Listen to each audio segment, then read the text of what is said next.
Hey guys, I'm Big Mike, and like always, I'd like to thank you for being here today. Today we welcome back Morad Asghar, better known as FuturesTrader71, for another webinar presentation. This time he's going to be talking about the impact and performance of a professional trading environment. This webinar is part of BMT's 5-year anniversary, and as such, we're going to be giving away 10 autographed copies of a book that Morad selected, which is Switch: How to Change Things When Change is Hard by Chip Heath.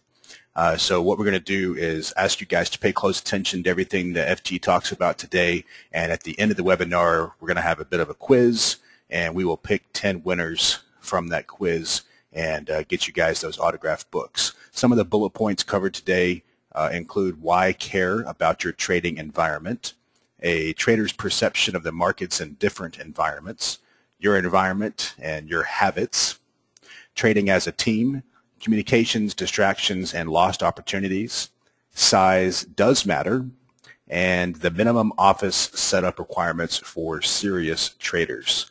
As always, this webinar is being recorded. I'll post the recording on YouTube sometime tomorrow. If you guys are watching the recording at a later date, do me a favor and give us a thumbs up if you like it.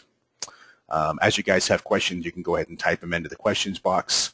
And in just 1 second, I'm going to turn things over to FT, and I'll ask FT what he wants to do with the questions. You want to take them as they come, or do you have like a set stopping point for those questions?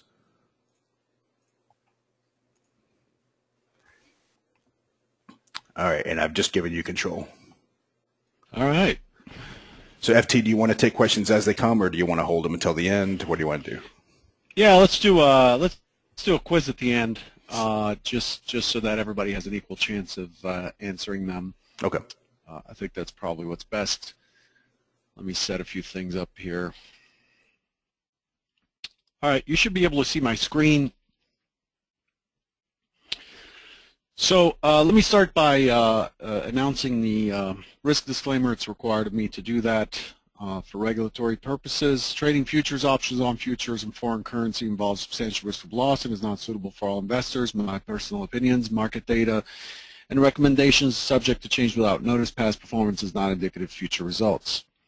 So I'm going to talk about basically a trader's trading environment. I've done quite a few webinars for Big Mike Trading. I'm always pleased when I'm asked to come back and talk because I feel that the crowd that comes into these webinars is very serious about trading, and it's a better investment of my time. Now, I've done talks about market profiling, about trading performance, statistics, and solve problems on webinars with homework and research and all that stuff. But this topic here is really important because it kind of falls together with everything else. Your trading environment is very, very important, and we'll discuss that. The topic here is impact and performance of a professional trading environment. Let's get going on that. So first we have to answer the question, why care about your trading environment? And I'm going to start off by an example, just to say, imagine a situation where you have the ideal trading plan, the ideal market conditions for that plan, and the freedom to execute it. If you have those elements, how likely is it that you will succeed? I would say very, very likely, right? In most instances, if all the pieces fall together, which is the assumption here. Now imagine that this ideal situation happens to take place in the corner of the kitchen at your local watering hole, a local bar, a local pub, auberge, whatever. How will that performance be impacted? So as a contrast, you can see that having the ideal everything, market conditions, trading plan, the ability to execute is great, but put in the wrong environment, put in a noisy environment or an environment where you're constantly interrupted, distracted. For example, you have a full-time job where you're constantly being called on to do something. Let's say you run a packaging or shipping store like FedEx, Kinko's, or something like that, and then you're a manager who's just constantly being called up front to solve or to do things. Your trading environment's going to be very poor, and so your overall performance is going to be impacted. Your trading environment's another key element that has a direct influence, in our opinion, in the outcome of your effort as a trader. It is so for trading as it is for athletics or anything done professionally. So this does not only apply to trading. This is how it is for pretty much everything you do on a high performance or professional basis. Ultimately, you are your habits. Your habits are often governed by your environment. Your environment is as important as your capitalization, risk plan, product selection, trading plan, execution as far as performance is concerned. So, you know, you could be the most creative and most innovative art director in the world. Somebody who works, if you've ever watched the show Mad Men, somebody who works in a creative department and comes up with fantastic ideas for advertising or whatever. But if you're in an environment where you hate your boss or you hate your coworkers, or it's noisy, or your desk happens to be in the hallway, a busy hallway, then your ability to be creative or to perform or to focus is completely and severely impacted. And this is really important. Now, why do we care about this? In an AMA, Ask Me Anything with Big Mike a couple months ago, somebody brought up the issue of balancing trading with working. You know, somebody's at work, brings their laptop to work and tries to watch and trade the markets. That environment's very common in the online business, where people want to keep their day job, but they also want to trade. And I can tell you that that's a very difficult way to do this, because trading requires a constant pulse, a constant hand on what is happening in the market from moment to moment during your execution hours. And so it brought up the idea of having this topic. A trader's perception of the market in different environments. So in order to look at what this is all about, now a little bit of background for those who don't know me. I came into trading from an engineering environment, construction management. I was a project manager for a major contractor here in the U.S. doing very large projects, subways, tunnels, major bridges, very heavy construction.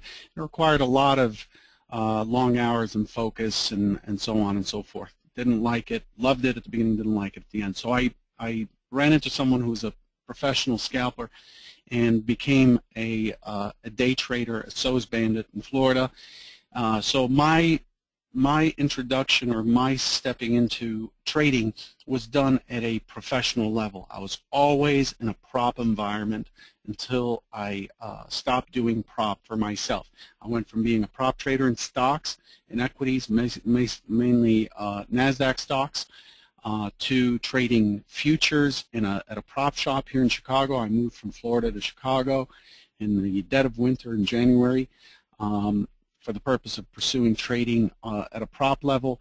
Prop is when you are hired by someone to trade their money full-time. You're a full-time employee under contract, usually 2 to 3 years, and you trade someone else's money, and you get paid a portion of your whatever you earn, or you're debited and have to pay back a portion of your losses. So that's what prop is. So I came into prop and have been with prop. I went from being a prop trader to a prop shop owner to trading for myself and hiring and backing people. So this is my background. And then in 2009, I came on Twitter and I started to get exposed to the online trading environment. And I started to see that this is a completely different world that exists out there and has existed for a long time, and started to interact in that world by just talking about what I was doing and how I viewed things and so on. And from that, I got a strong Twitter following and have been doing the same for a while. and now I'm running a brokerage, a specialized brokerage that is running as a prop, almost like a prop shop for its clients, and part of the purpose is to educate and kind of create an environment that is the focus of this presentation. So let's look at the different trading environments. Okay, the first trading environment is prop trading. Okay, proprietary trading. That's what it stands for. Again, that is when you're hired by someone, by a firm, to trade their accounts with their money. They put up the money, the risk capital. They control your risk. They give you the desk space, the computers, and everything else. Your job is to trade and follow their plan. And then what you get to keep a portion of whatever you make as part of your profits. Usually there's a progressive scale. As you make more money, you get to take home more money. That's what prop is. So let's talk about these environments real quick. This is a very important part of this presentation. You might want to pay attention.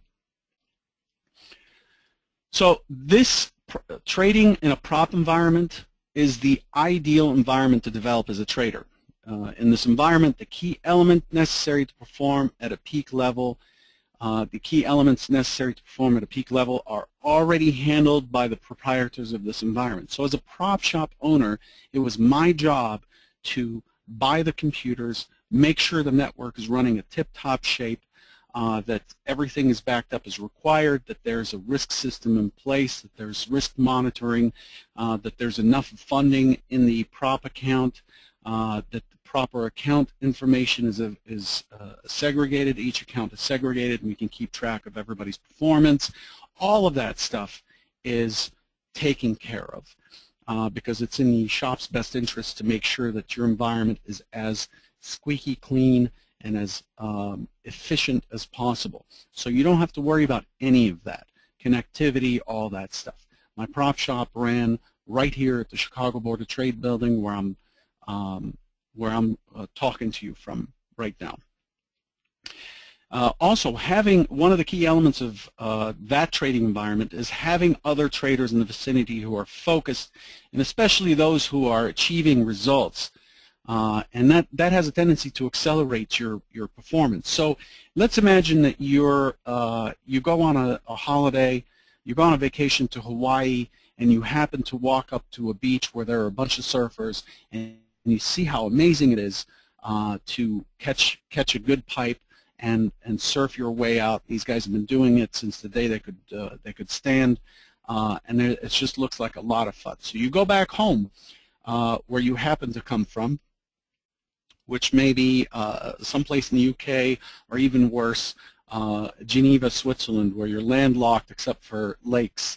And so now imagine the environment that you're in versus somebody who's in Australia or is in Hawaii and is among professional surfers or people who don't do anything, who live, breathe, and die with a surfboard, versus someone who has this as a passion and is doing so in a remote environment and does not have that same capacity. That's the key thing that prop trading does. It puts you in an environment where you cannot escape.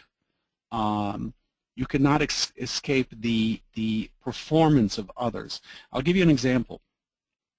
So I was learning to trade futures. I traded the Dow as a member firm, as a prop trader, and I would click along with one lots, and maybe if I got really bold, a two lot here and there, and I would be ecstatic if I finished a day up $100 or $200. This is the very, very beginning of my trading career in futures. And you know, I thought I was doing great. I've got the thing cracked, and everyone, you know, I'd lose money pretty consistently, but every once in a while I would finish the day up $100 or so, $70, $100, and I would think, man, I am great. That was all fine and good until I found out that the more seasoned traders in the room were making a whole heck of a lot more money. They would come in, they were very intense, very focused. You didn't hear them talk at all, and this is why it took me probably a month and a half to find out what really was happening in this prop room. And there were days where you would hear that somebody has had an all-time high in their account, in their trading performance, and I would think, well, an all-time high, what is that, $300-400? And it turns out it's tens of thousands of dollars. Okay, past performance is not indicative of future results, of course, and I'm not saying that that performance can be replicated by that trader at this time, but that's how it was. Sorry about that risk alert. And so with that, within that environment, it just changed everything for me.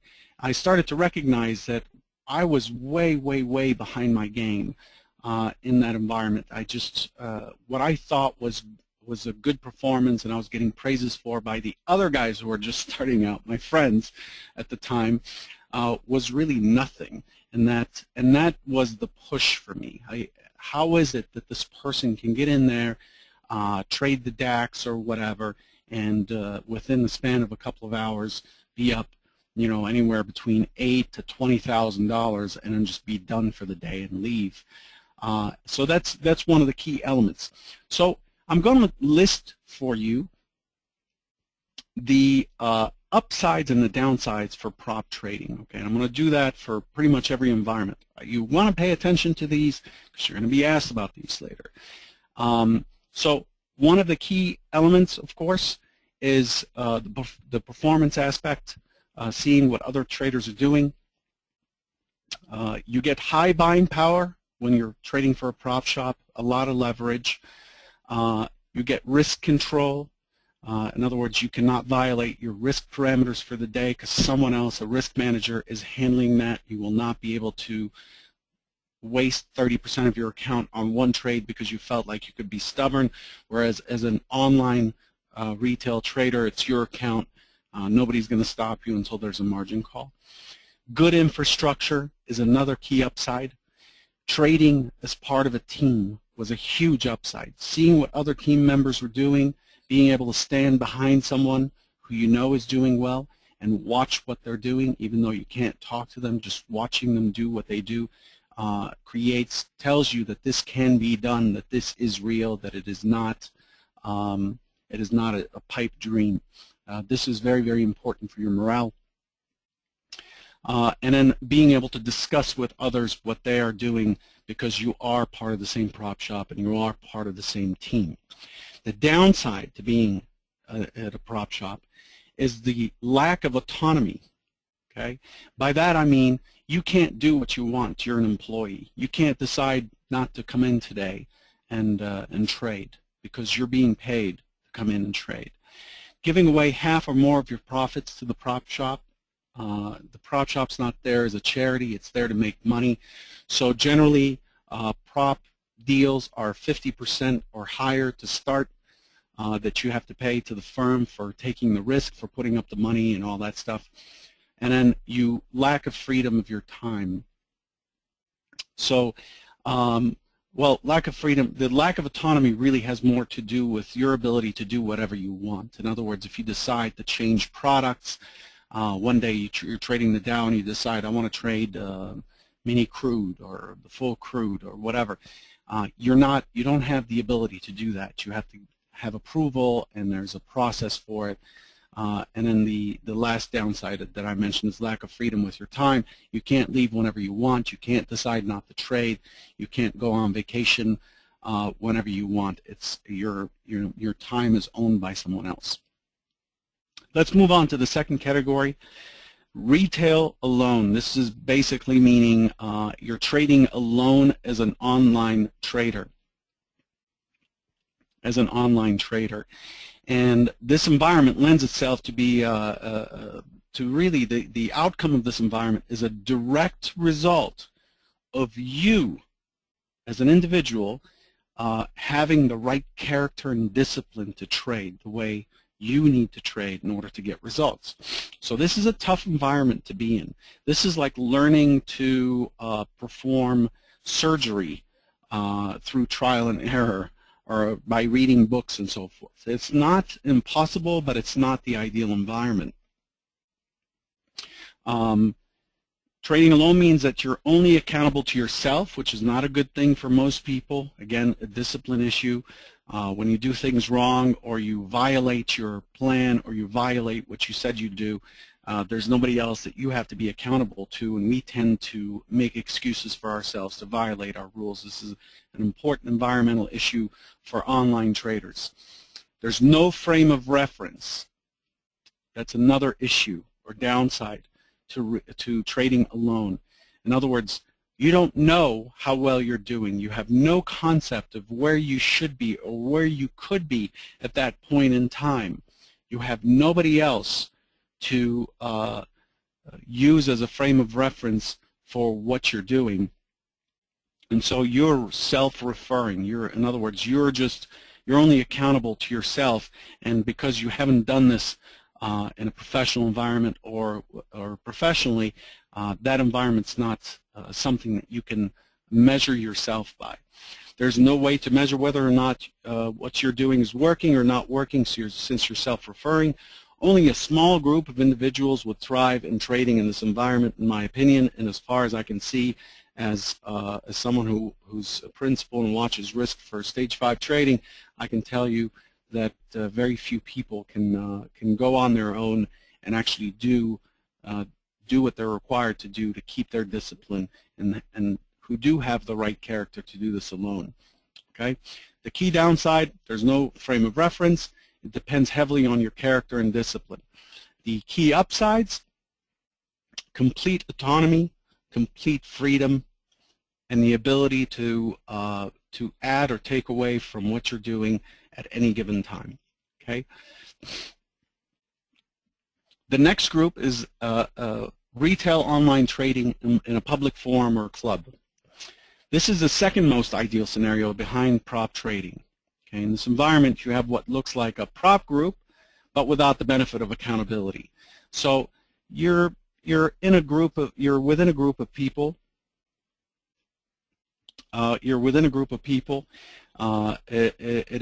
And you're communicating with each other. You're a committed group of people, and we'll talk about what kind of people you need to look for to do this.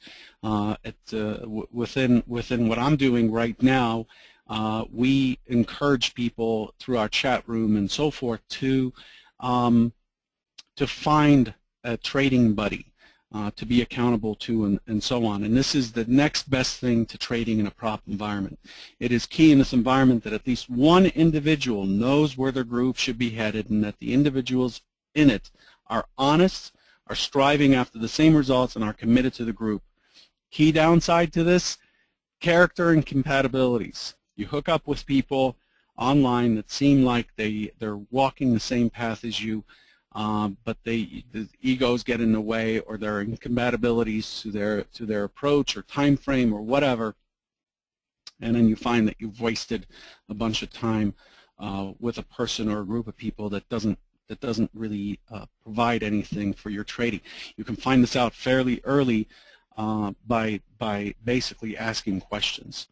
Also, the other downside to trading in a private group is the amount of noise within that group. You'll have some people who are extra bored or whatever, and just are constantly joking or doing things that distract from that environment. This type of group is even better when you share an office. So when I first started trading as a SOS bandit, I actually put up the money myself, and I was in an office with a group of guys who basically traded their own accounts for themselves. And in this environment, we shared an office, so we were away from home. You were in an environment that's very close to prop trading, but it was your own money, and I think that's fairly ideal. Again, prop is the best environment for this. The next group is retail in a public forum or club. This is a hit or miss scenario. This is where services like Big Mike Trading come into play. Big Mike's a little bit different than others that I've interacted in, who shall remain nameless, in that it seems like Big Mike's the most followed of Big Mike's members are very, very serious about trading. I've looked at journals that have been really outstanding And this is what Big Mike is offering as a service. It's a public forum or club that you're a part of. Another outlet that I participate in is called daytradingradio.com, where a lot of stock discussion and so forth goes on, and it's generally there's an entertainment aspect to it, but there's a lot that's shared in there that is helpful to traders, especially those who trade stocks. The quality of this environment is highly dependent on knowing who to pay attention to and who to ignore. It is an environment rich with ideas and effort, so those are the key upsides, but it can quickly degrade to egotism and an incredible waste of our most valuable resource, which is time. That's the key downside, is you could waste a whole heck of a lot of time in the wrong group. So you have to go through a bunch of groups to find your home. The next trader that I've come across, or the trading environment that I've come across, is the online retail environment on Twitter. So Twitter is essentially the same thing as a public forum, but Twitter is interesting in that the great thing about Twitter is that a trader can be very specific about whose information they see. So you're actually subscribing to someone's feed. Twitter is a key medium for trading, in my opinion. However, it's an environment where a trader can put his or her faith in someone based on the little information you get from Twitter itself. So you have to invest a lot of time in Twitter, following someone and looking at what they're doing and what they're typing in and what they're tweeting out in order to figure out if they're worth looking at. That is assuming that you know what to look for. With the description of this person that you're following being so limited, if you look at my Twitter profile, it doesn't say very much about my background and why you should listen to me or you should ignore me. And that's how everybody is, but everybody behind 140 characters seems like an expert. So this is the main downside to Twitter, is that there are hundreds and hundreds and millions of people to follow, and it's just, again, you're spending a lot of time, you're wasting a lot of time figuring out who to follow and who not to. But it's a great environment to get ideas, to have continuing growth and continuing education in your trading. But it requires a heavy dose of discernment. Discernment means the ability to judge and be able to tell the difference between what's good and what's bad. The impact of experience. So I'm going to finish this off, this portion of the talk off here by saying the impact of experience cannot be measured. Cannot be measured. It is difficult to generate the right kind of environment for yourself when you've never experienced that environment. How do you know what it's like, what your environment should be like when you've never been in a professional trading environment? When those people taking the opposite side of your trade are just numbers on the screen. This is a particular challenge for independent traders. Again, this is why I've come online, and this is what I'm striving to change. I'm creating a structured trading environment where the focus is the market and being a part of a community. It's very important as human beings for us to operate in a pack if we can, but having the judgment to be able to, or having the experience and the ability to discern whether or not when to be there, when not to be there, what to listen to and what to ignore. Okay? Your environment, your habits. So I'm not going to get into habits very much here. I know this is something in last year's the 4th annual Big Mike series that he did. The book I recommended last year and signed that was part of the giveaway was The Power of Habit. I talked a lot about that book. It's very important. This year's book that's being given away by Big Mike is called Switch. It addresses the same topic, these are the key things that I feel people should focus on at the moment. Yes, it's great that you can read another candlestick book. It's awesome to read Market Wizards for inspiration. It's great to read a price action book or an order flow book or an order flow blog, but really the key element, if you are efficiently using your time and developing yourself as a trader, the key thing you have to work on is yourself. I know it sounds like a cliche, but it is the God's honest truth that your ability to modify, to control, modify, and change your habits and environment is so key for your development that it's worth talking to me for me to talk about it for an hour or more. Your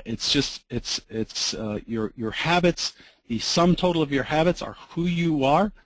This is who you are. When you look at a person, really you're looking at the sum total of their habits. If their habits are poor and do not support the activity that they're seeking to excel in, then they're not going to excel. Okay? It's just that simple. There are some great books on this. Again, The Power of Habits by, I think, Duhigg, and Switch, which is the book that Mike's giving away today. So make sure you answer the questions right so you can get your signed copy. How serious are you about being a professional trader or investor? You know, are you afraid of commitment? This is something you need to figure out right now. If you are not willing to put everything you've got as far as effort, focus, discipline, habit forming, all of that into this, then you're basically wasting time until you decide to do it or you quit, whichever comes first. So if you have a problem with commitment, if you're afraid of commitment, maybe it's time for you to stop and think about how much you're committing to this and what it means to you before you move forward, because it does. Trading breaks you down to the cellular level because there's no escaping the results and the outcome of your actions. Every action, you cannot talk your way out of a late assignment in trading. You cannot convince your boss that something went wrong and it wasn't your fault. Trading is red or green. You're either getting results or you're not. There's no escaping what you're doing. If you think you can sneak away with a scalp trade when scalping is not part of your plan here and there, it might pay off in the short term, but in the long term it's likely to kick you right where it hurts. So you have to make a commitment to what you're trying to do here, not trying to do, but what you want to do here, and then once you have a commitment, it's a matter of sitting down and actually devising a plan for what steps you need to do it, and then doing it. So there are a lot of people who know what they should do or what they have to do, but they just don't do it. They just don't do it. They complain that not enough is being done for them, not enough is being offered in order for them to reach their goals. Some key habits, okay? Pay attention here. Some key habits you have to consider becoming great at as part of your pursuit. These are things that you should become great at as part of your pursuit to be a trader. The first one is being supremely patient. The ability to act when the predefined probability shows up in your favor. So key, okay? So you need an environment that sustains that. You can't be someone who is forced or needing to act all the time. Understand that losses are part of the game. Stay resilient and steadfast to your risk management and homework. Operate from a centered frame of mind. Okay? Another key habit and environmental aspect to your trading. Having a centered frame of mind means you're constantly operating from a calm and detached. Detached does not mean not caring. Detached means you see what's happening, but you don't feel the urge to react emotionally to it. Very hard to do, but this is a skill that is so key to not only trading but to life in general. It's great for golfing. It's great for whatever you do. Exercise and meditation are incredibly key to this. I cannot overemphasize this. I meditate, been meditating forever, and my traders had to learn to meditate in order to, as part of their agreement, to be backed. Very key. Also, exercise. The effects of exercise on the mind are outstanding. I suggest you take a look at a book called Spark. that someone recommended to me that I'm in the middle of, that I'm almost done reading. Very, very important advances in the study of how exercise affects people's ability to concentrate and perform on a mental level, especially those with ADD, ADHD, that sort of stuff. Articles as recently as last week on Bloomberg highlighted the importance of meditation as a habit and environment. Some of the greatest minds in our business are meditators. Okay, do a search on Bloomberg for the word meditation, and you'll see the article. It's very impressive, and it's something that I've known and experienced now for almost 15 years. Trade your account size, not your dreams. That's another key habit. Position sizing is key. Understand position sizing. Understand risk reward. Distractions lead to errors. Errors are to traders as shoplifting is to retail companies. Errors tend to sneak up, but they quickly add up and cost you a lot unless you take action to stop errors from happening. And then the last one I have as far as a key habit to watch out for, consistently tracking your performance by journaling, reviewing, and adjusting what you do. Everybody knows that. Everybody talks about it, but very few people do it well. I hated my first boss. I could not stand the guy. He was a jerk. I was wanting to be a project manager. I was an engineer, and one day I decided to confront him and tell him that the way he was treating me was not equitable. I was just out of college and felt that he could be softer since I didn't know what I was doing. And his answer to me impacted how I operated as a professional and throughout my career to this day. His answer was, when you came in for your interview, you said you wanted to be a project manager. And he said, damn it, then you better start thinking like one and acting like one, because that's the only way you will be one. Okay?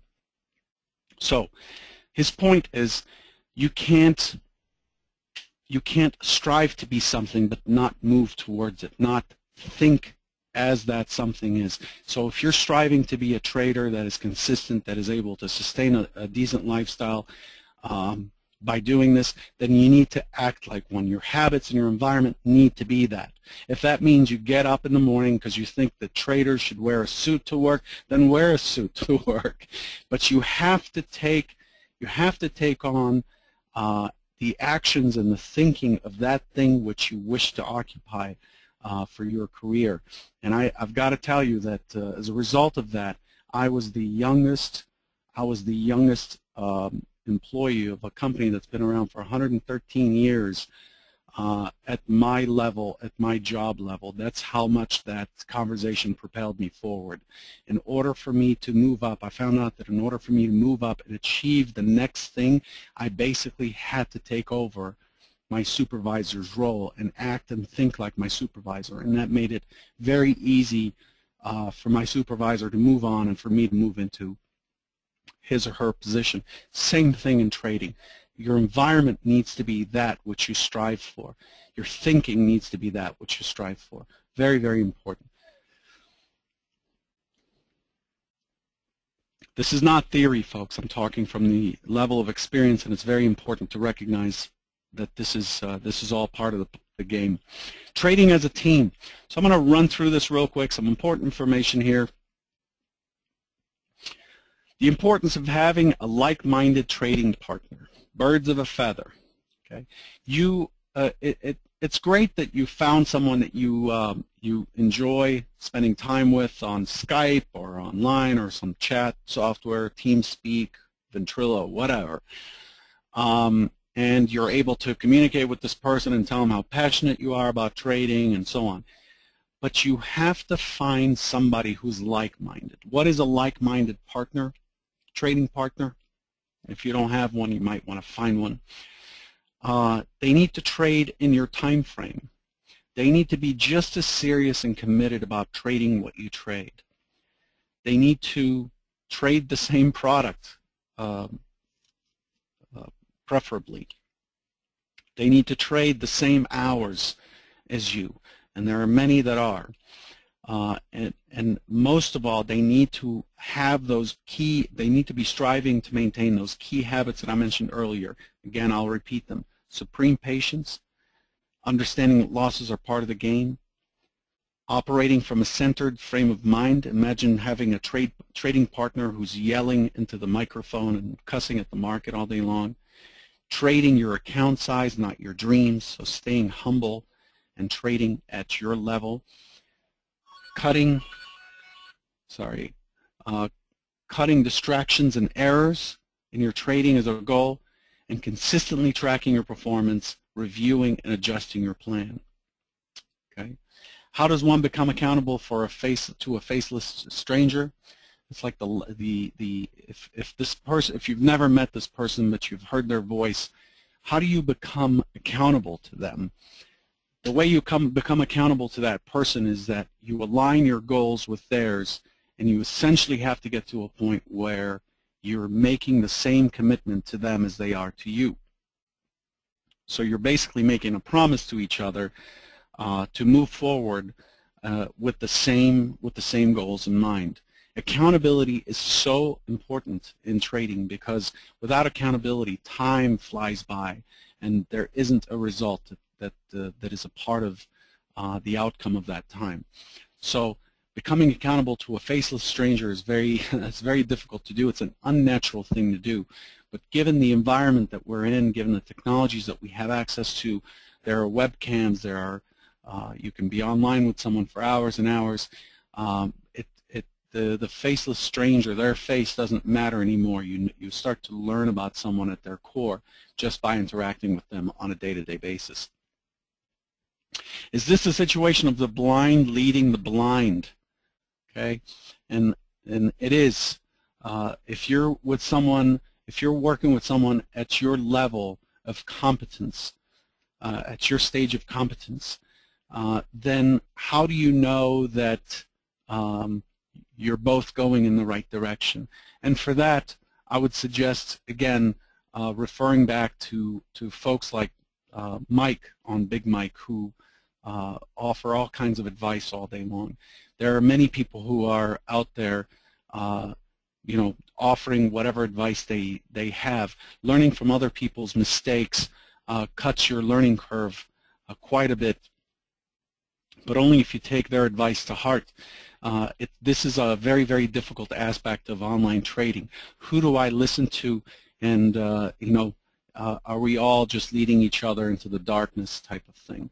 So mentoring, coaching, there are a lot of services like that, but to be honest with you, I have not come across one that I would feel comfortable recommending. I only recommend those things that I use or believe in, and I've just not come across anything like that yet. So this is a very challenging part of this this issue of having the right trading environment. Ensure that your team operates on the same values. So it's very important to have the same values as the members of your team. Honesty. I'm going to name some values. It's going to be important for you to remember some of these. Honesty, okay? Being able to just say it like it is, whether it's you to yourself or you to the person that you're interacting with as part of your team.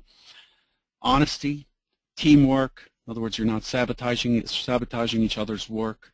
You're pushing each other to move ahead. Accountability, diligence, wellness. Wellness is often ignored. Communication, innovation, and helping others. Those are 8 key values. And in fact, I'm building a brokerage based on those values.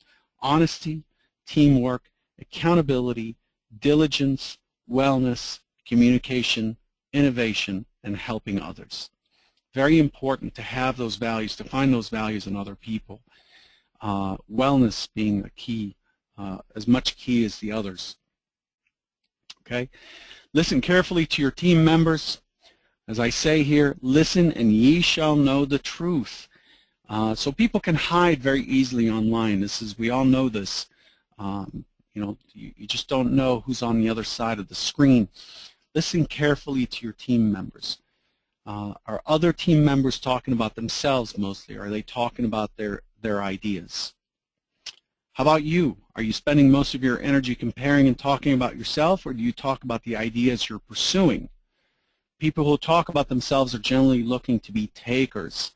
They're providing you with a landscape of their thinking so that you can offer to fill in the gaps that they're looking to fill. They are also more interested in egoic presence, rather than a community-based presence. They're looking to satisfy, to feel good about themselves or whatever. This type of person is careful about exchanging information equitably and must take in order to give. This is a person who will make sure that for everything they've given you, that they've gotten something out of you, and will get upset if they don't. People who talk about their ideas are generally more positive and draw inspiration from those ideas. They openly share what they are doing or aspiring to do. The exchange with these people tends to be more fulfilling, hopeful, and productive. Growth in these circles happens at a more holistic level, holistic meaning happening in many, many different parts.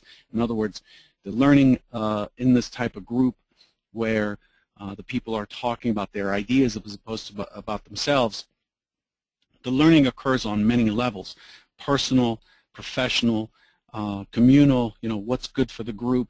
They're always looking to inspire and so forth, and set goals and move forward and be hopeful. The drawback with this type of person or these type of people is the tendency to lose focus and spend time on non-trading pursuits that can wait until after market. So it's great to have someone who's talking about ideas, trading ideas, ways to do things, ways to do more homework, ways to inspire each other. But a lot of times the conversation just goes off on a tangent, and you start talking about things that have nothing to do with trading, and therefore you start to waste your time. So there are givers and there are takers, okay, in the people that you'll interact with in your trading journey. Communications, distractions, and lost opportunity. So trading from home versus an office. Why is trading from home not ideal? In the chat window that you have in front of you, the webinar chat window, just press 1 if you're trading from home, and press 2 if you're trading from an office, even if it's a home office. Wow. A lot of you trading from home, quite a few of you trading from an office. That's great to see. It's great to see. That's awesome. Separate office building, that's great. It varies. Okay. So trading from home is not a bad thing. I'll tell you the pitfalls of trading from home. In a home office is an office. The key element of a home office is that your trading time is separated. I'll talk about that in a bit. I'll give you an example. If you're trading from home and you happen to be sitting, your desk is occupying a portion of the living room, and your spouse is there or your kids are there, you are available. You are essentially available to your family. I traded in that environment for a period of time. My performance really suffered. It's really important for there not to be distractions. So the example of a brain surgeon. How would you feel if you had to have brain surgery, and the brain surgeon was the person who had to answer every phone call in his practice, or who had to sign for FedEx packages and so on while they're performing surgery on you? It's not the ideal situation. You want your brain surgeon or anybody who's performing anything professionally for you to put you as the key focus and to block everything else, to hire whomever or do whatever to isolate themselves so that when they are doing their job as a professional, they are doing so in a dedicated way. So trading from home is not the issue. Trading from home is not the issue. It is those people who trade from home, but then you hear conversations and you hear kids running around, and they're getting up and they're coming back down. And I've actually had conversations with traders, with our traders at S5, where I'm trying to help them out with their trading, and every 15 minutes or 10 minutes I'm being put on hold because they need to answer the phone, or they need to go and stop their dog from barking or whatever.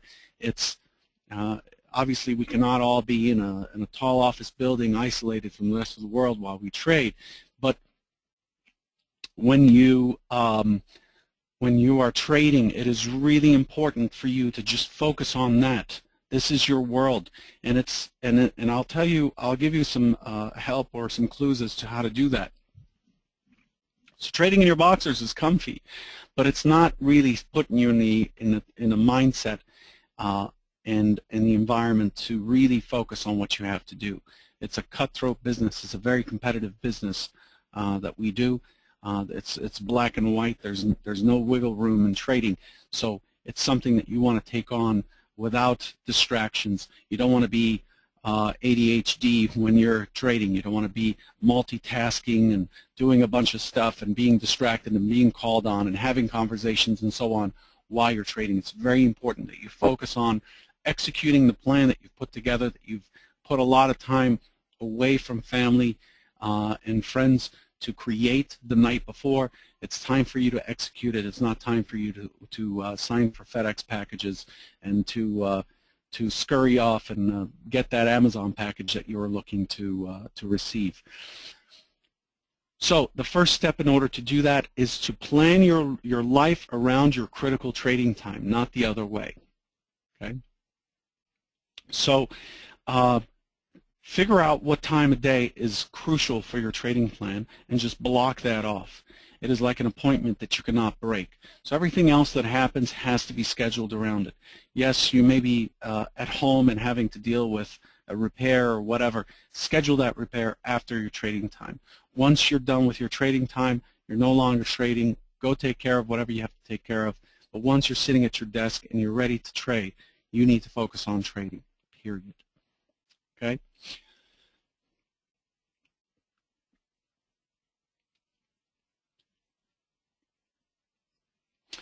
The other thing you need to determine is what are your critical trading statistics? What is the good time for you to trade? What types of markets are relevant for your trading style? And just focus on those. So there are a lot of people who have day jobs and trade if they're on, especially those that I've interacted with who are on Pacific time, for example, here in the U.S. They get up at 5 and trade up till 8 o'clock or 9 o'clock their time, which is 11 o'clock Central, 12 o'clock Eastern, and that's their trading time. And when discussing the markets, they tend to do their homework on the entire day. And my advice to them and to you, if you're doing that, is just pick that time and just focus on what happens during that time. It is great that you're seeing an edge in something that happens later in the day, but if you're not there to trade it and you're not able to stay in front of the computer to take advantage of it, it's not relevant to you. Just like I don't look at the overnight session. I use the overnight session to decide how the overnight action in Asia and in Europe might impact the day session or the opening time for me, but I don't watch a 24-hour chart when I trade. I can't trade during those times, and whatever information I can glean from those is carried over in my homework. So this is what I suggest you do. You just focus on those times when you are likely to be most productive and ignore whatever else is there. This is your time to perform, and it makes no sense to include a lot of other things that are on the periphery of what you can commit to the market. Size does matter. So it is really important it's also very important to limit the number of people you interact with, okay? So bonding with other traders can get very intense. If you've been in a chat room with a lot of traders, you know that the more people that come into the group, the more the dynamics change. and the more noise there may be, the more incompatibilities there are. And the example I give is the U.S. Navy SEALs, who are an elite group, have a 16-member platoon. That's the standard for the U.S. Navy. 16-member platoon, and then they split that platoon into 2 or 3 squads called a task force. And within that squad, you have different people. You have shooters, you have communication person, you have people who specialize in what they're doing. The ideal team or the ideal environment for you is that compact and that tight. Size does matter. It's important not to try to interact in an environment where there are hundreds of people just all doing something, doing different things all at the same time. It is best to just focus on a small group and to make that your trading environment.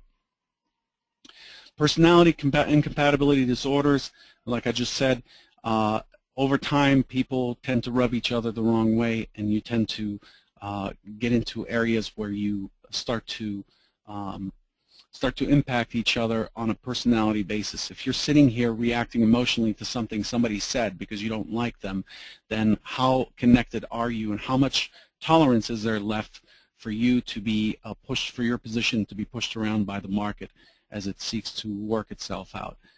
So this is an area that I see people getting impacted by. So I was going to do a whole thing on minimum office space requirements, but I didn't want this to get much longer. I just want to remind you, though, that your trading space,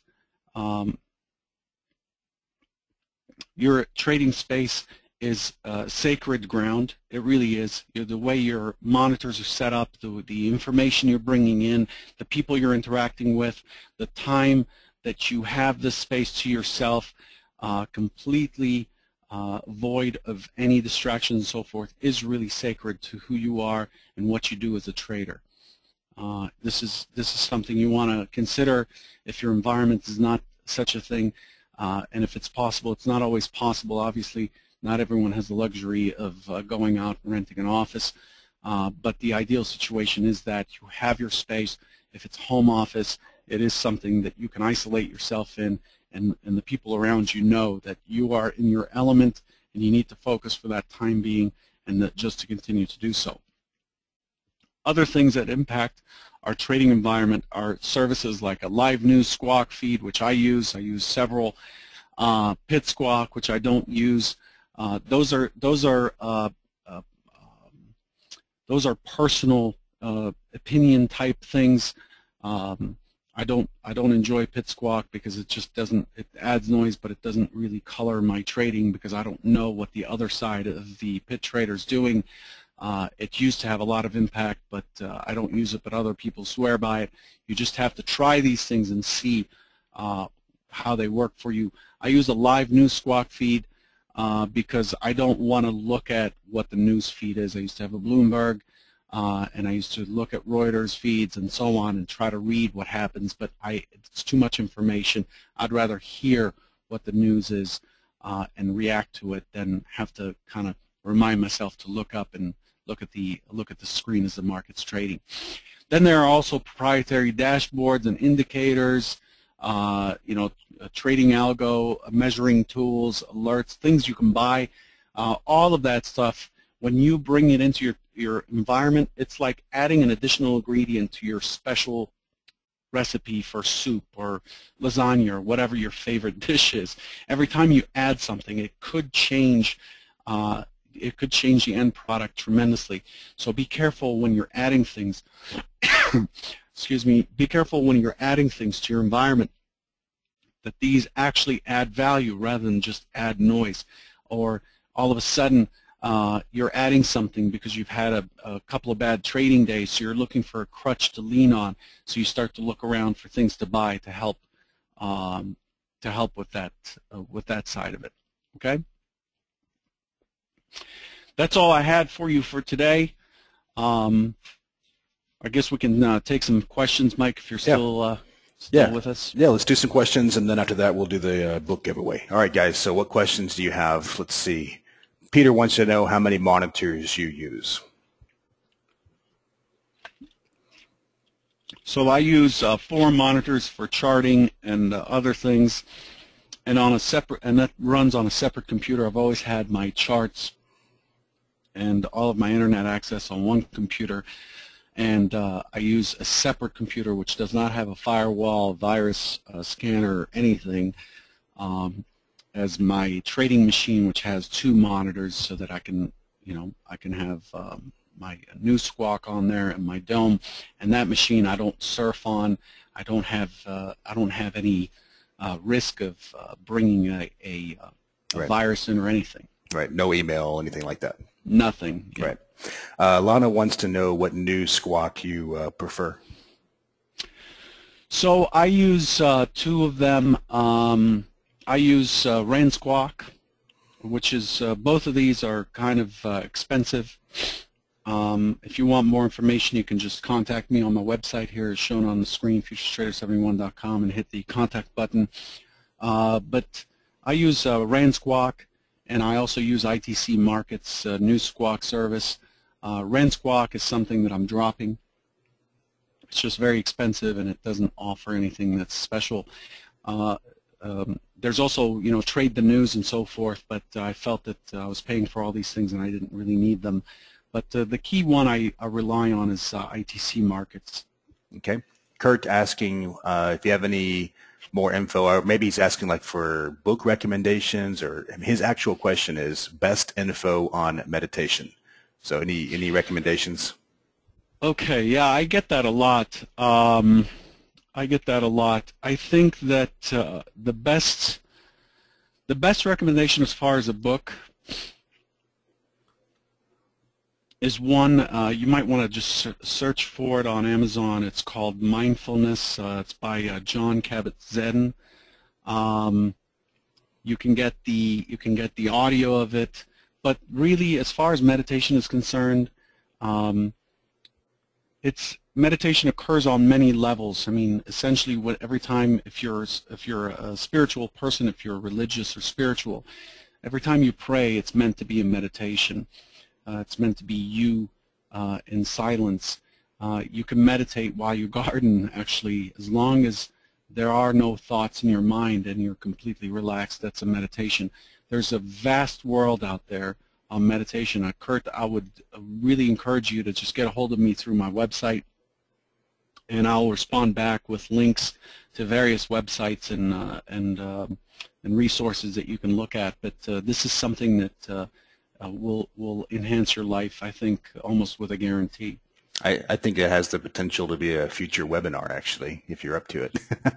It's it's an important subject. It's a vast subject. Yeah, it is. It is. It's a life changer. Jim wants to know how you deal with boredom when markets are very slow. So I used to have this issue before I got into this brokerage side of things. Now I can't get a breather, but what I used to do is just walk away. So exercise seems like such a daunting thing to start. Oh man, I got to get on a treadmill and then start running, and it hurts. But when the market slows down during those lunch hours, it is just a fantastic time to go and take care of whatever you need to take care of and give your mind a break. Your mind, as you've probably read, if you've read Power of Habits, has an elastic ability to get strong at whatever you put your attention on. But also there's a tolerance limit to everything that we do. There's a tolerance limit to our discipline. This has been done through experiments where they put they put cookies in front of people that just went through a very, very difficult test and tell them not to touch those cookies. And those people who had the hardest time tend to lose control and kind of reach out and actually eat those cookies, things like that. So there's a tolerance, there's a limit to how far you can push things. And so breaking up your day is a great way. And I tell you, exercise, even in the form of just going out and walking, fast walking, for about 15 minutes will change the way your mind works. Again, I suggest you look at Spark, a book named Spark, for information on that. But that's how you beat boredom. You just plan your day around it. You look at You look at here's the time frame that I'm going to trade in.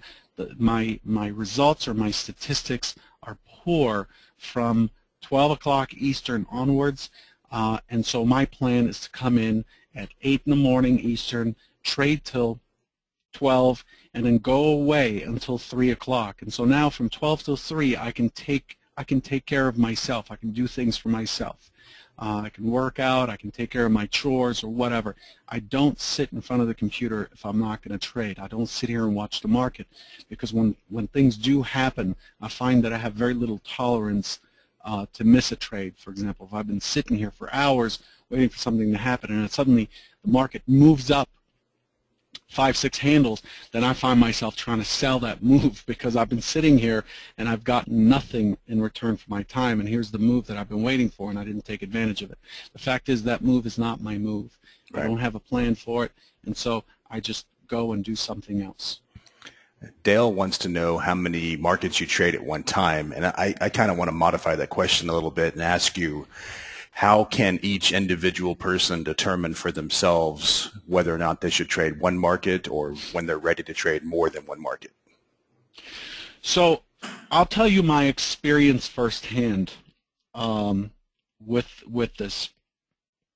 When we used to scalp momentum, you had to watch 5 or 6 markets at the same time, and all you're doing is scalping the difference between those markets.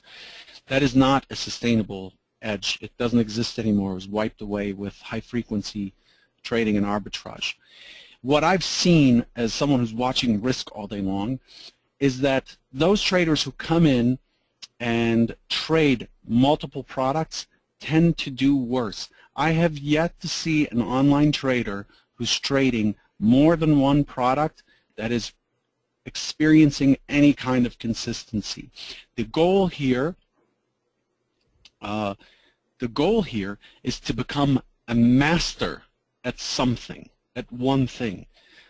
That's not possible for you to do as a stock trader, I understand, but you can do that for an industry. If you're someone who, God forbid, loves to trade biotechs, for example, then stick to that sector and understand how the FDA reports impact those stocks and so on. Stick to that sector as a trader. If you're someone who's trading futures and you understand energy, maybe you have a background in the energy industry or something, then stick to energy, trade QM or CL or whatever, but stick to that market. Just stick to one thing and get really good at it.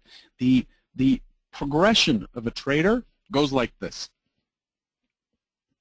It goes from being inconsistent, trading one lots in some market, usually the ES, it's the most popular market that people like to learn on, although I don't think it's the greatest market to learn on.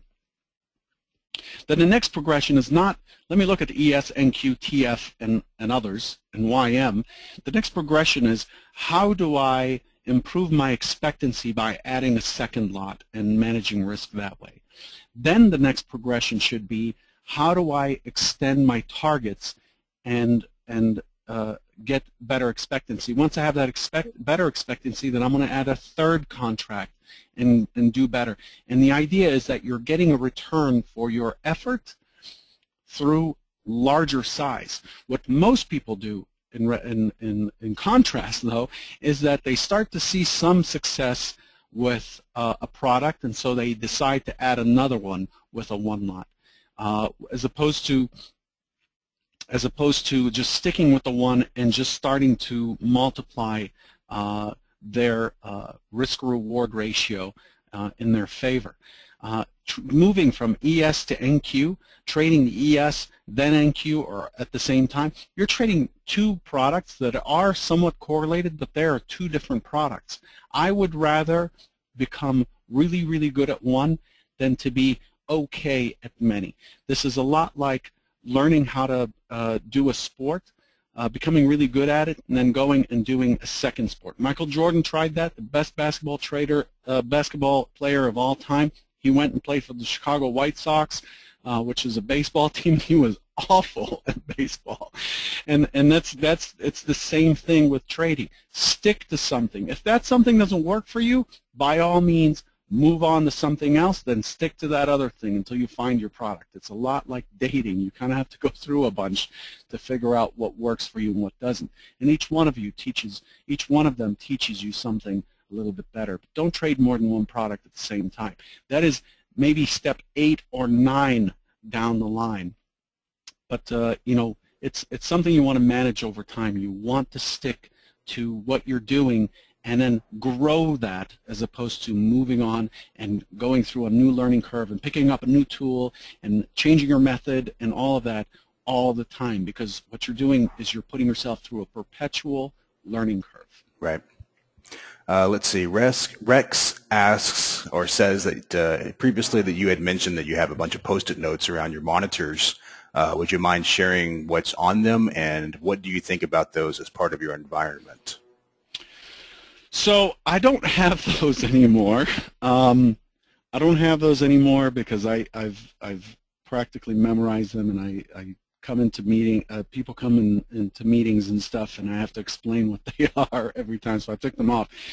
But one of the key Post-it that I had that was really important, that I wrote in a thin pen that later I thickened with a permanent marker, was wait for the market to come to you. Wait for the market to come to you. I create these hypotheses for anyone that wants to know what that is. I do these YouTube videos at 9 o'clock Eastern every morning. You will get the link from my Twitter feed.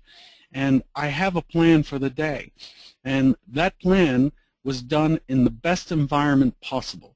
I'm calm, I'm objective, and I'm looking at the market for what it is as it is. And so I formulate that plan. My job, once the market opens, is to sit here and think and try to figure out, with early clues and using various tools, which one of these plans is the market's likely to execute today. What is it doing right now? And then I align my trades with that plan. I'm okay if it doesn't do my #1 plan and it skips to my third, then it goes to my first, then it does my second. I don't really care. My goal is to wait, to identify which one it is, identify a trade location that is in my favor, put on the trade, and that's it. That's the job in a nutshell. So that was a very, very important Post-it, to just wait for the market to come to me. Right. Because going from a high-volume scalping environment to what I'm doing now was extremely difficult. I was very active as a trader, as a futures trader, thousands of round turns per day, to sitting here and just picking off 5 or 6 trades a day. I just got to the point where I started to realize that I just needed to wait, and that was the most important one. Right. Rob wants to know how you started thinking in probabilities instead of worrying about the very next trade. So I don't worry about anything that hasn't, that is not confronting me right now. It's kind of a very tiresome use of energy. The very next trade has no bearing on my current trade, and my current trade has no bearing on the very next trade. They are each discrete and on their own. So thinking in probabilities basically came down to, actually I learned to think in probabilities best, I think, when I started to work on trading systems. That's when I started to realize that the only thing that the machine does better than I is that it is executing some probability consistently without any attachment. And then I started to realize that there are a lot of probabilities that change throughout the day as the market unfolds, and so they're not something I can program into a computer. It's not my style. And so what I started to do is look for discrete or individual probabilities of certain behaviors. For example, like that Big Mike webinar I did, where I showed that the overnight high or low, what I call the overnight stat, the overnight high or low is taken out 98% of the time during the day session. And once you get that, once you distill that stat, then you start to look at, okay, when does it generally get taken out? Does it get taken out in the first hour or which time slot of the day. And then you get a second stat, and you get a third stat, and you start to look at IB ranges, and you start to look at certain behaviors in the market. What is the probability that the market will close? A 7-point gap. It's 24%. Okay, so with those discrete probabilities, I read context, and then I almost rule of thumb apply those statistics. So I cannot tell you at any given time what is the probability of something happening over another, given all of the action that is taking place. But I understand, given those homework or research stats, how things may play out more so than another.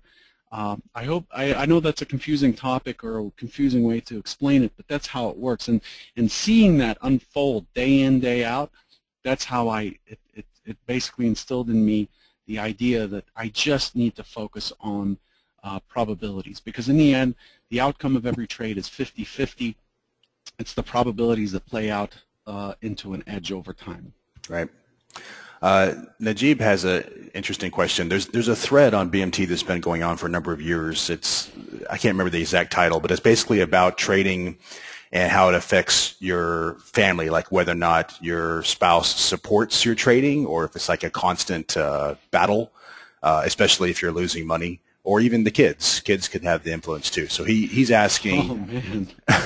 he's asking, what are your thoughts on having your spouse as your auditor, as your trade auditor, versus someone who's just another trader?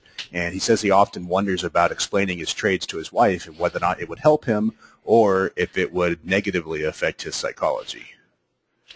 Okay, so I'm going to try to be sensitive to the fact that you're talking about your wife, but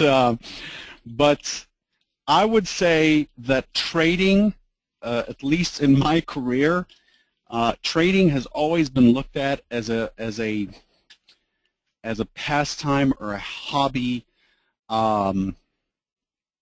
by those people who are not in the business. So let's talk about something that's related. Professional poker players. Professional poker players are a bunch of people who range from people who are looking for entertainment to those who are addicts to those who are absolute professionals. And just like in trading, those who take this on as a profession are limited in number, but make a handsome living at it, probably. And going to a party where you run into someone who says, you know, hey, yeah, I'm a professional poker player, your instinct is to say, well, that's not really a career, that's a joke. To someone who does not understand what you have to go through as a trader or how this business works, it's difficult to get that support. So it's just, to Najib, it's a function of your wife. You know, if your wife understands trading, so we have a lot of traders in our group who trade with their wives.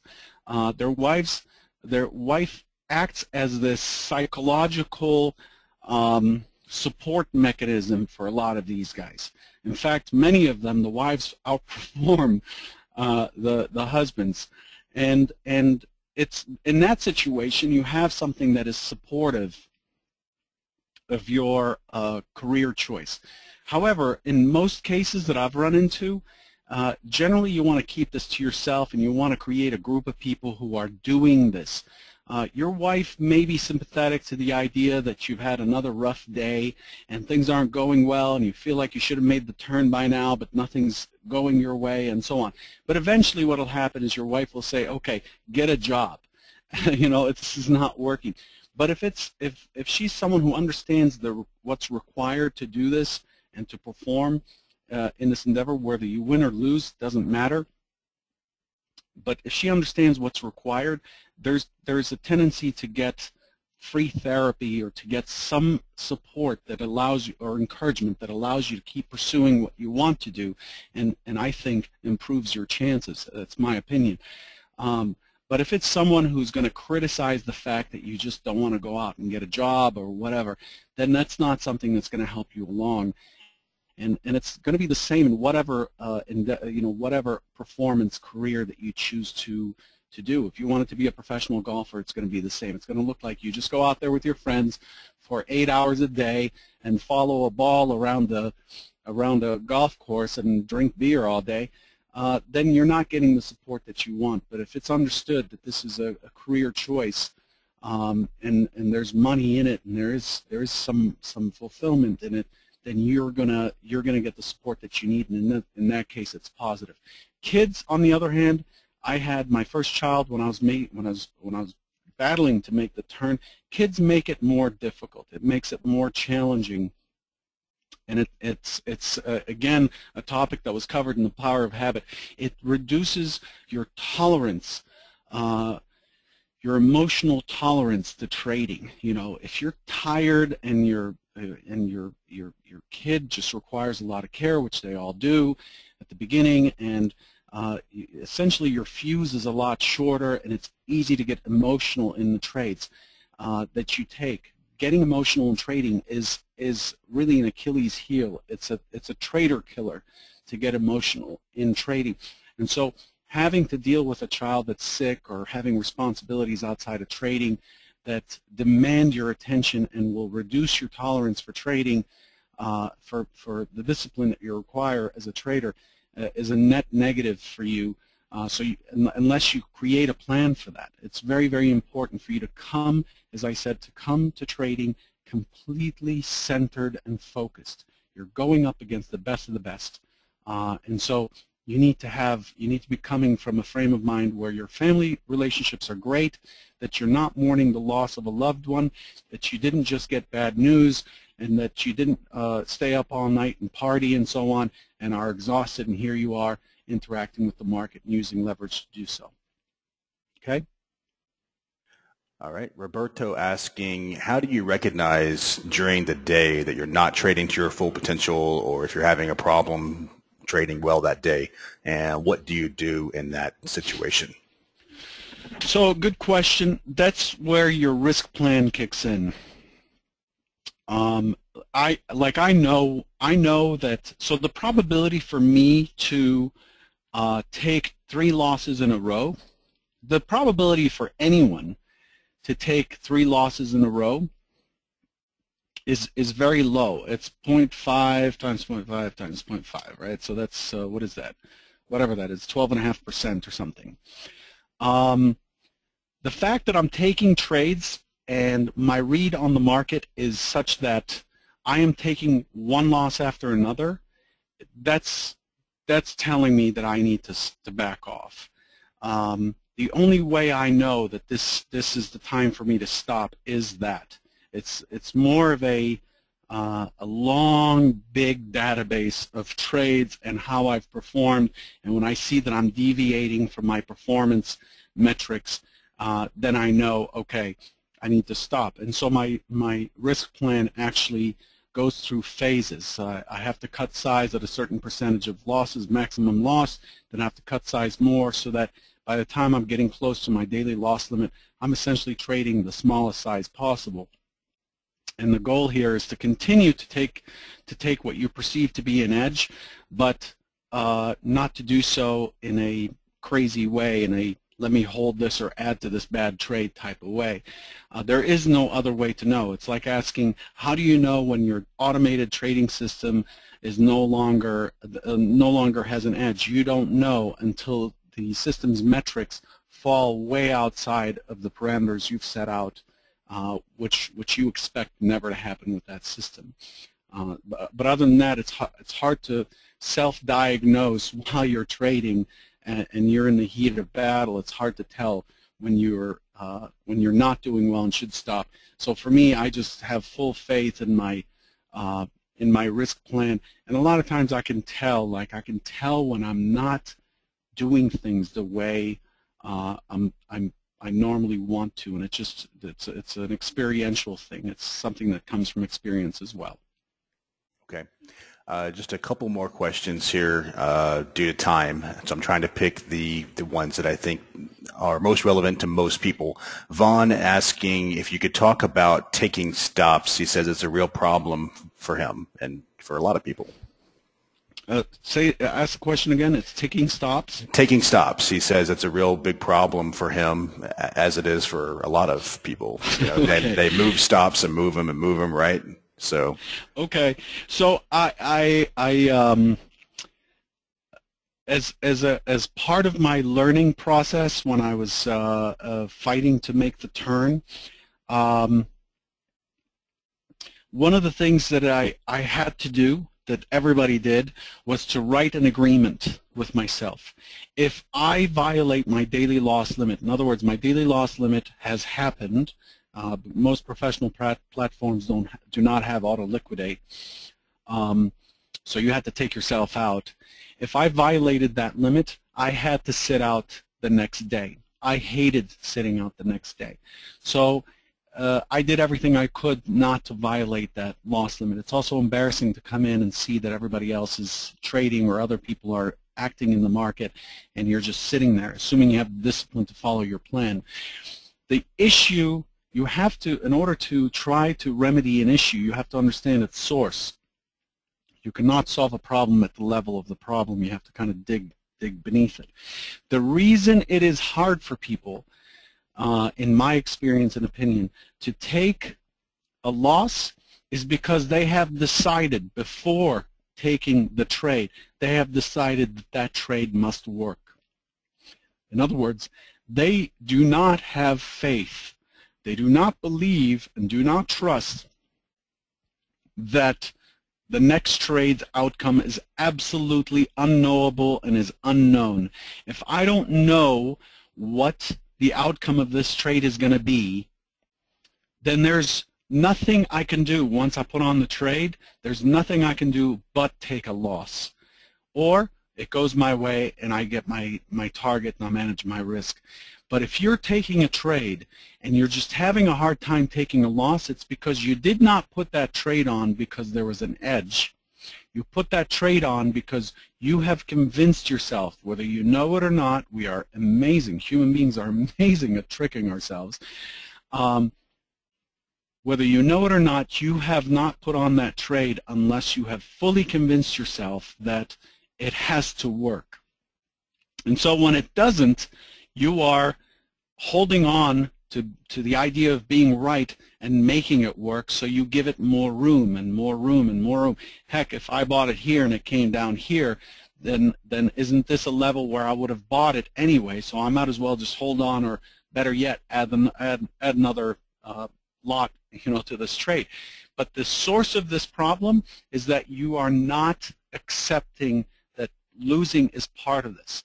If I did not take losses on a regular basis, then I'm lying to you. If you ask me, hey, do you take losses on a daily basis, and I say never, then I'm a liar. I'm not a trader. I'm a liar. Because losses are just a part of this. Just like you have to exhale carbon dioxide to take in more fresh air so your cells can live on. The exhale part is a loss in trading. The inhale part is when things go well, and they go together. It's something that happens all the time. You're just looking for the gains to overcome the losses over a large sample of trades. But you as an individual, the next trade you put on, as perfect as the conditions are, as great as that trade is, and as many times as it has worked for the last 100 years, that trade can still be a loser. Even if it has a 99% historic probability of winning, the 1% could happen in this trade, or the 1% could turn into 2% or 10% because the trades are flowing continuously. It's not a closed data set. So unless and until you accept that losing is just part of the game. And for me, a loss that I've held on to just makes me feel dumb. It just makes me feel like an idiot, because I'm holding on to something that if I had just detached myself from it and just taken a loss, it would have given me an opportunity to at least go the other way. A loss tells me a lot. It tells me that what I had intended as a plan, the market did not agree with. If it did not agree with that, then all I have to do is wait and look the other way to try to catch something in the other direction. I don't always do it, but it gives me the opportunity. As long as I have a trade on, and I've been doing this professionally for a long time, I still suffer from the problem of once I'm in a trade, I do not see the market for what it is as clearly as I do when I'm not in a trade. It's just something happens in my mind, and I'm aware of this, where I don't see things for what they are. So when things don't work, I just get out. If I put on 2 units when I meant to put one on, I get out. I get out of the extra unit. I go back to what my plan is. And this has happened to pretty much everyone I know. Think of the times when you lose and then you go away and the next day you look at the chart and you think, the first thought that comes to mind is, what was I thinking? I did the exact opposite of what I said that I would do. What was I thinking not to see this huge part of what the market was telling me? How did I not see that? Why? Because the mind that is operating when you have risk on and you're in danger is not the same as the part that operates when you are calm. That is why I do my plan before the market. My job during the market is to execute. The trade didn't work, take the loss. I don't care. Take the loss. And if you don't, and you keep track of those losses, so another aspect to this, just to make sure it's a complete message, another aspect of this, you're probably not tracking those losses. Because Yep. if you track those losses, you would see that they are ridiculous. that the instance of a loss going way against you and then coming back to pay you is probably 1 in 100. It is a probability that you wouldn't bet on. You have better odds in a slot machine. So if you kept track of those losses and how they've harmed you and added up the number of times you committed those errors, you would see that it's just completely idiotic to continue to do so. So take Yep. the loss and just go the other way. Clear your mind. Every time you're flat, just remember the mind that you're operating with as a trader who's flat a position is different than the mind operating when there is danger. Once you reach a stage of development where you don't feel danger in trading, then your mind is able to be intuitive and objective, and you've basically arrived at that point. Right.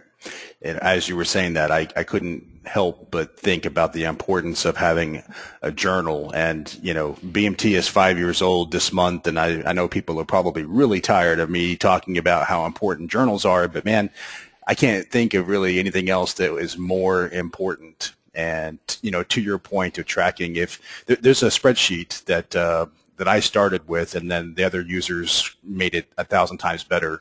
It's on the forum. You can do a search. I think the title of the thread is Trading Metrics, and it's a really great Excel spreadsheet and lets you do something really simple, like just categorize a trade, like what type of trade it is. So, for example, you could put on there that you didn't follow your stop or that you added to a loser or whatever. Then it'll break out statistics on those types of trades, and you can see, you know, right in front of you how much those are killing your account. Of course, but you have to be honest with yourself, and you have to do the journal. And it seems like most people really can't even get those two things done. But anyway. Yeah, it's definitely a battle, but you know what? Just like talking about spiritual things or religion or whatever, people can't hear certain things until they're ready. Yep. And a lot of times it takes a while for people to be ready to accept what is in front of them. I still get emails saying, you know what I figured out today? I figured out X, Y, Z. And I'm like, dude, here's a link for something I talked about in 2009 where I was telling you that exact same thing. Yep. It's just when people are ready, they'll get it done. Hopefully they won't be out of money by then. Yep. Completely agree. And, you know, one last point on the journals, because I love talking about journals, and there's, you know, thousands of them on BMT. There's hundreds of them that are active on any given day. And what's really remarkable is that, okay, so here's a person that's taken the time to actually create this public journal. So they're doing a great job. They're already way ahead of the curve. They're posting charts. They're posting trades. They're holding themselves accountable. Okay, but even with all that they've accomplished, they still sometimes, not always, but many of them still don't review what they've written. And it's almost like it's obvious to me as the reader, or it's obvious to Bob and Joe or whoever else is reading the journal. You're like, man, I can see exactly what this guy's problem is, because he keeps making the same mistake over and over and over again.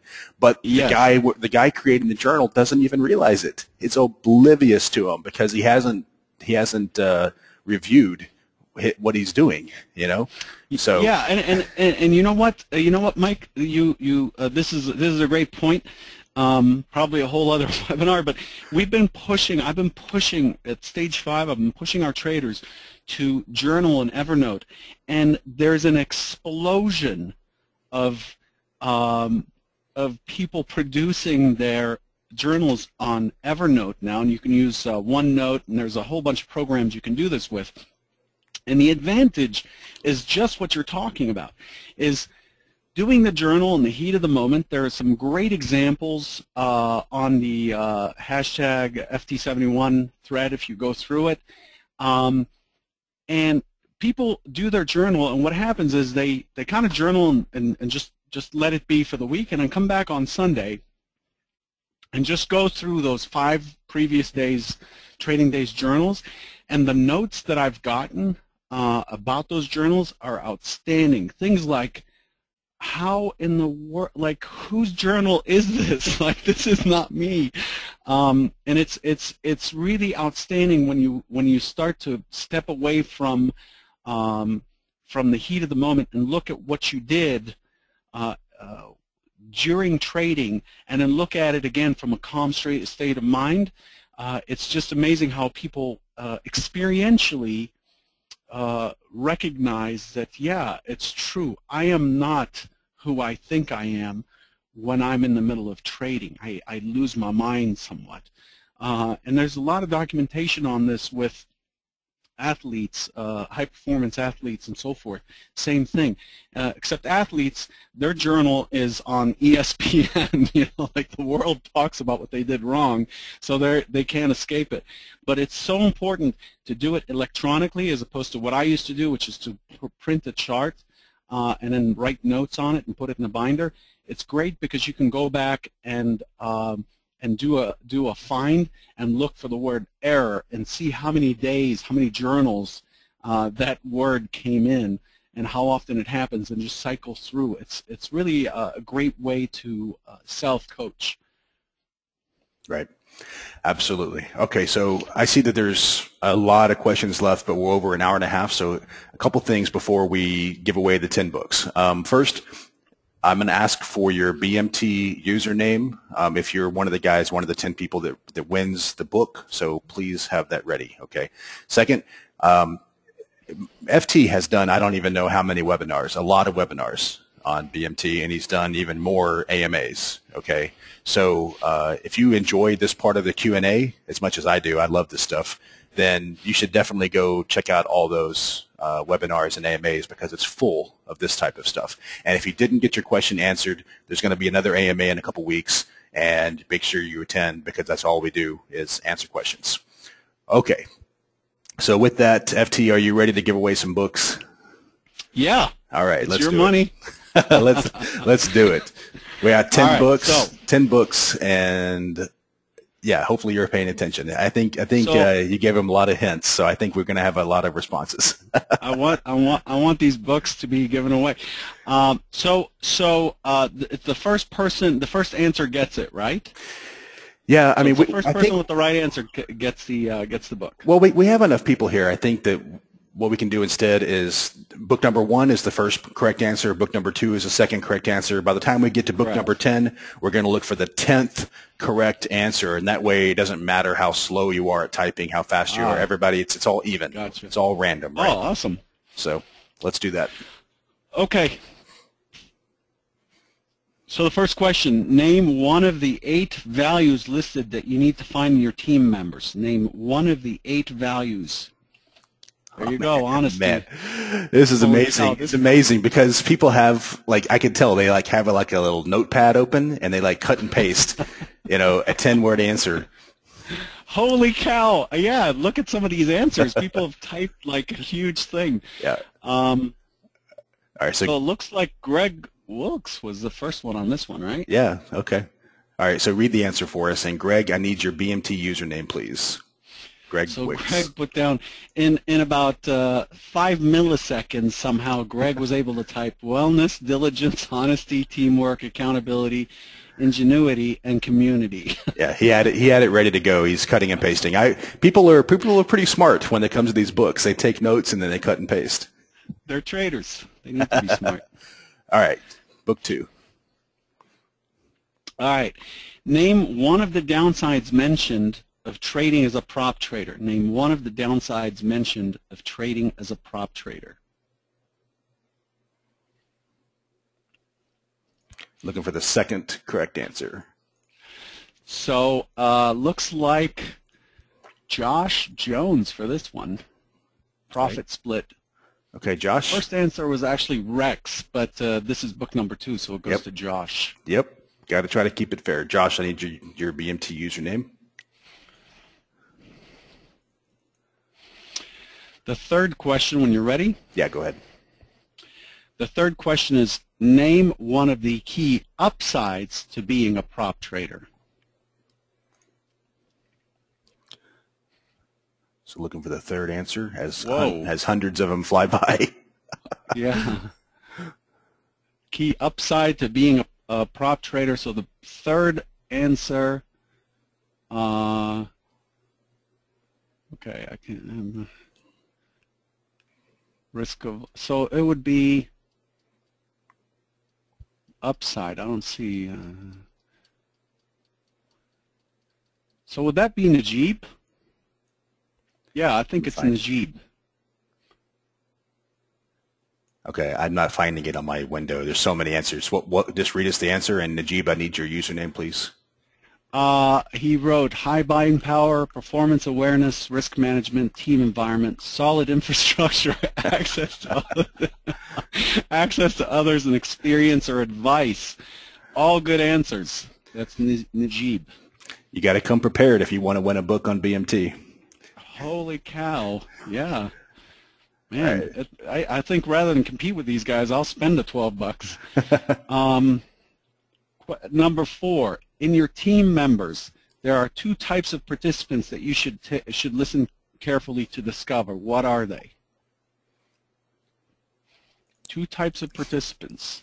Looking for number 4. Number 4. Number 4. I'm trying to find.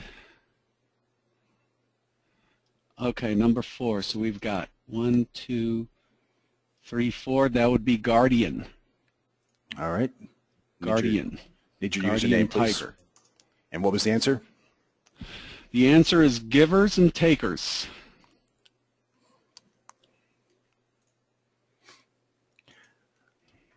All right. Just waiting for his username, but while we do that, let's go ahead and go to book number 5.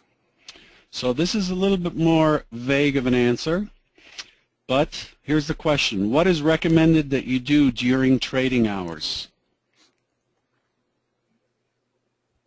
What is recommended that you do during trading hours as part of your environment, as part of improving your environment? So let me look at the answers. Survey says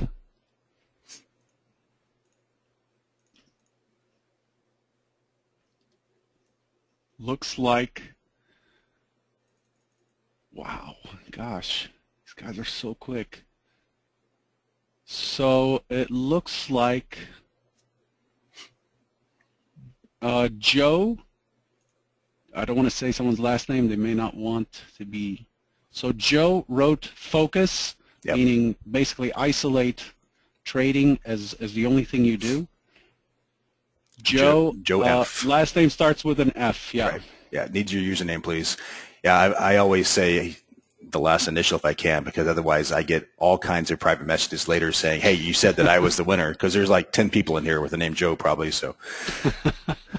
All right, book 6. Okay, book 6, how can you ensure that your critical trading time is honored? How can you ensure that your critical trading time is honored? So we're at 513. Oh, man. Okay, so we're looking for number 5, right? 6. Number 6. 6. Okay, so 1, 2, 3, 4, 5, So it'll be BP. His answer is carve it out, which basically is the same answer. You plan everything else around it. All right, BP, I need your username, or that might be it that you just gave me. All right, and so book number 7. Book number 7, this is a piece of cake. The more people you add, true or false, the more people you add to the group, the better the quality of the information and the ability to hone in on your edge. Okay. This is too easy. Yeah. Seventh one here. 7th. So the 7th correct answer is 1, 2, 3, 4, 5, 6, 7. Warren H. All right. Sorry about the dogs. Warren, I need your username. And what was it? It's false, right? Yeah, it's false. Adding people is usually not a good thing. All right. Book number 8. Name one of the key habits to becoming a great at a professional pursuit. Name one of the key habits to becoming great at a professional pursuit. So I named a bunch of habits. Name one of them. We got people that named all of them.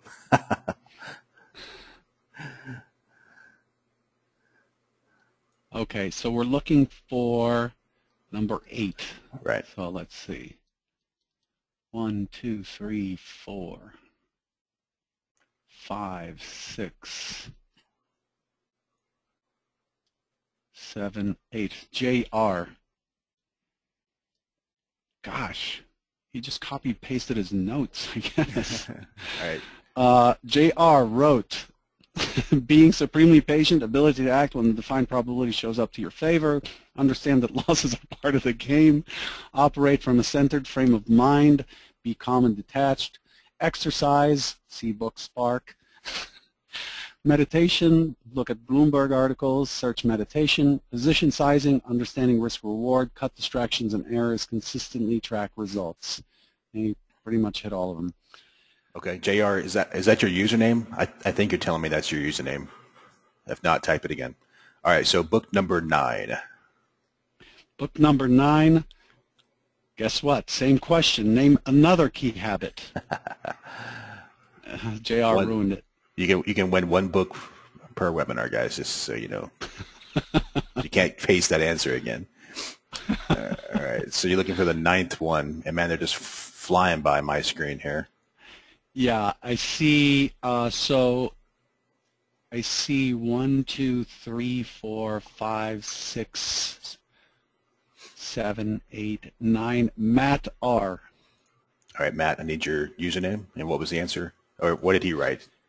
Yeah, Matt R. wrote, operate from a centered frame of mind.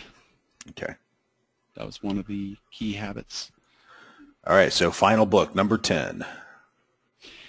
And then number 10 is, and this is a tough one, I'm giving you a lot of chances here, name a final key habit. Again, so they've been listed, name one more. Oh, cow, okay. So I'm marking where we stopped last time. Yep. All right, so it looks like this is number 10. I'm just trying to scroll down here. Number 10, 1, 2, 3, 4, 5, 6, 7, 8, 9, 10. Greg B. All right, Greg, I need your username. And he says practice, right? He says practice. All right. Okay, so, there's his username. All right, guys, I'm going to contact you in just a few minutes, and I'll get your mailing address and all that, and I'll ask you if you have any autograph requests for Morad, and he'll sign the books.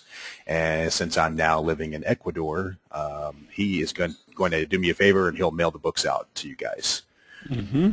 So look for that here in the next few minutes. All right, guys, so FT, as always, I appreciate your time, and I look forward to the next webinar and see what you guys come up with, and more Q&A, and another AMA, and all that.